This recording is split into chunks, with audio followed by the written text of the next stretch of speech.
Presentamos Repensar el cerebro, secretos de la neurociencia, de Antonio Rial, un trabajo publicado por el Servicio de Publicaciones de la Universidad de Valencia y la Cátedra de Divulgación de la Ciencia.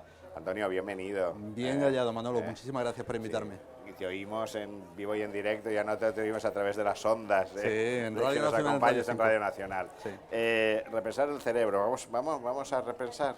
Tenemos que repensar absolutamente el cerebro porque todo ha cambiado en muy pocos años. Sí, en primer lugar, el cerebro nos engaña. Nos engaña completamente. Fíjate que está continuamente... Abres así el libro, sí. Abres así el libro. Sí, es la primera frase, todo es mentira. Así empiezo. Y es verdad, porque fijaos, si lo pensáis bien, el cerebro está permanentemente inventando la realidad. Leí hace poco a un físico teórico, a Carlos Ravelli, que es un físico y divulgador magnífico, decir que en realidad el universo es hippie. ¿Qué es la realidad? Y él decía, la realidad es un conjunto majestuoso de ondas, de información, pero no es lo que estamos interpretando nosotros como realidad. En realidad, fíjate que de todo el espectro electromagnético, nosotros solo vemos una pequeñita parte que es la luz visible, pero ahora mismo nosotros no vemos los infrarrojos, por ejemplo, no vemos los ultrasonidos, las ondas de radio que están pasando por aquí, las ondas de televisión, solo vemos una pequeña parte de la realidad, y eso es lo que interpreta el cerebro, porque al cerebro la verdad le importa un bledo, lo que le importa es la supervivencia. Y las emociones juegan ahí un papel. Las emociones juegan un papel fundamental. Uno de los avances más importantes de los últimos años de la neurociencia es saber que nuestro cerebro es fundamentalmente emocional. Es decir, primero en 100 milisegundos nosotros analizamos la realidad y le ponemos, a través de un órgano que se llama la amígdala, le ponemos una etiqueta emocional. Tú o ellos que están aquí viendo esto en directo, o cualquiera de los que no se pueda ver, en 100 milisegundos ya me ha catalogado, ya ha dicho, este señor es un rollo, o es divertido, o bueno, voy a darle una oportunidad. Primero, nuestro cerebro nos etiqueta emocionalmente y después viene la parte racional, pero antes que nada somos emocionales, le ponemos una etiqueta emocional a todo. Eso que acabas de decir también es cultural. Sí, es cultural, pero la percepción no es cultural, la percepción es instantánea. Y la etiqueta emocional, eso sí, se hace siempre en función de nuestras experiencias pasadas. Nosotros evaluamos el pasado y con eso proyectamos el futuro. Emociones, miedos, fobias, placeres, todo está ahí. Todo está ahí.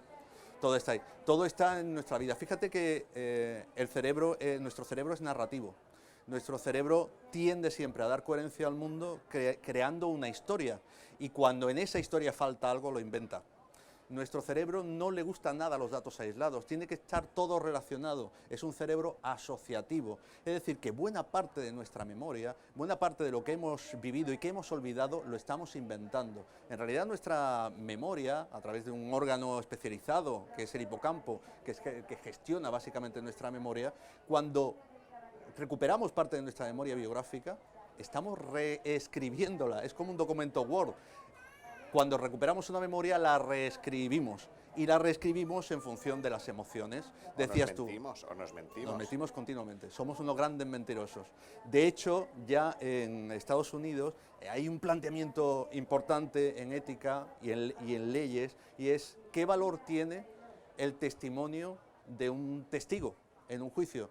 Sabemos ya que no es que mienta voluntariamente, es que ha reescrito su memoria, y a lo mejor dice, tú eres culpable, yo te vi allí. Pues no estabas allí. Después, cuando se va a demostrar con hechos, resulta que tú no estabas en el momento del crimen allí. Sin embargo, ese testigo está absolutamente convencido, ha reescrito su memoria y te ha colocado en el lugar de los hechos. Fíjate qué peligroso es esto. Oye, y el dolor, algo que culturalmente la cultura occidental eleva a la categoría de redención, la cultura judeocristiana, contra más sufras, más conseguirás el paraíso. Sin embargo, socialmente no estamos preparados para el dolor, pero el dolor reside en el cerebro. Sí, el dolor reside en el cerebro hasta tal punto que el dolor no reside en una estructura que se haya podido encontrar todavía. Es decir, hay zonas que están relacionadas con el dolor, pero no todo el mundo percibe el dolor de la misma manera. Es más, podemos entrenarnos para evitar el dolor. Fíjate, los faquires o los monjes tibetanos, las personas que hacen meditación son capaces de dominar sus emociones, sus sentimientos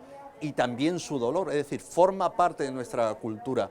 Cuando entrenamos, el cerebro puede entrenarse, y podemos entrenar el cerebro para sentir menos dolor. Y hay algo muy interesante, decía, nuestro cerebro es emocional, el amor hace que caiga el dolor.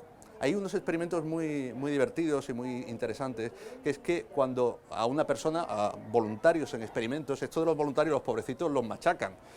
Bueno, pues les meten las manos en agua congelada para que sientan un cierto dolor y los están escaneando al mismo tiempo. Bueno, entonces cuando empiezan a sentir ese dolor, su pareja, su amado o su amada, le da un abrazo y el escáner demuestra cómo el dolor baja instantáneamente. Fíjate cómo somos capaces de resetear completamente nuestro cerebro gracias al amor. El amor y el dolor están muy relacionados, el amor alivia el dolor. Modificar el cerebro, ¿se puede? Es uno de los grandes avances de la neurociencia en los últimos años. Cuando yo estudiaba medicina hace muchísimos años, cuando yo estudiaba la carrera de medicina, nos decía, bueno, esto de las redes cerebrales sí funciona en los primeros años, mientras el niño está aprendiendo. Y después de mayores cambia poco. ¡Error!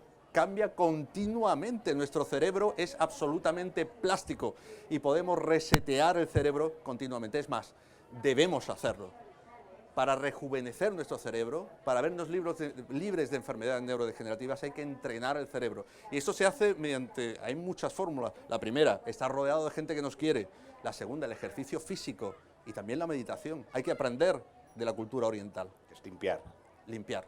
Y aquello dicen, bueno, yo hago sudokus. ¿Perdón? Y aquello, hago sudokus. Bueno, también vale. Es decir, el cerebro está modificándose continuamente, estamos creando redes. Ahora mismo tú estás creando una nueva red mientras me escuchas a mí y yo mientras te escucho a ti. Eso es permanente.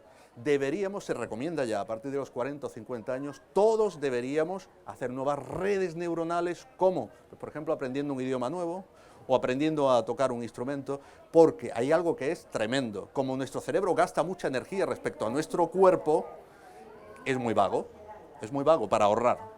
Entonces tenemos que forzarnos. Fíjate que el 90% de nuestros pensamientos, de nuestras emociones, de nuestros amores son los mismos que teníamos ayer, anteayer y hace un año. Pensamos todos los días los mismos, somos animales de costumbre y eso hay que romperlo. Ahí sería una de las claves de eso, de que los psiquiatras no encuentran el origen de que se llama depresión. Sí, bueno, la depresión tiene una base biológica fuerte, pero también tiene una base en la ansiedad. Nuestro cerebro es un órgano especializado en predecir el futuro. Miramos al pasado y con eso predecimos el futuro. Cuando tenemos miedo al futuro es cuando nos entra la ansiedad. Fíjate que la mayor parte de las consultas de medicina general se producen justamente por problemas relacionados con la ansiedad. La persona tiene miedo al futuro. Ha mirado su pasado y dice, no me gusta nada lo que viene. Y ahí se produce la mayor parte de las patologías. Por eso, efectivamente, hay que combatir, hay que trabajar uno a uno para resetear nuestro cerebro y dejar de tener miedo al futuro. Hay que entusiasmarse con la vida. Y tampoco hay que tener miedo a eso, que cuando hemos empezado la entrevista, dicho, solamente conocemos una pequeñísima parte de la realidad. Pero eso nos da igual, en realidad, porque vivimos con lo que tenemos y ya está. Es decir, vale, el universo es hippie, no sabemos exactamente cómo es, pero ¿qué más da? Vamos a vivir con lo que entendemos y vamos a intentar ser felices. Ser felices, ejercitarnos y meditar. Repensar el cerebro. Antonio Rial, muchísimas gracias por haber venido aquí a la Feria del Libro de Valencia, por haber presentado este libro muy útil y por haber arrojado luz sobre ese órgano tan desconocido que es el cerebro. Muchas gracias a vosotros.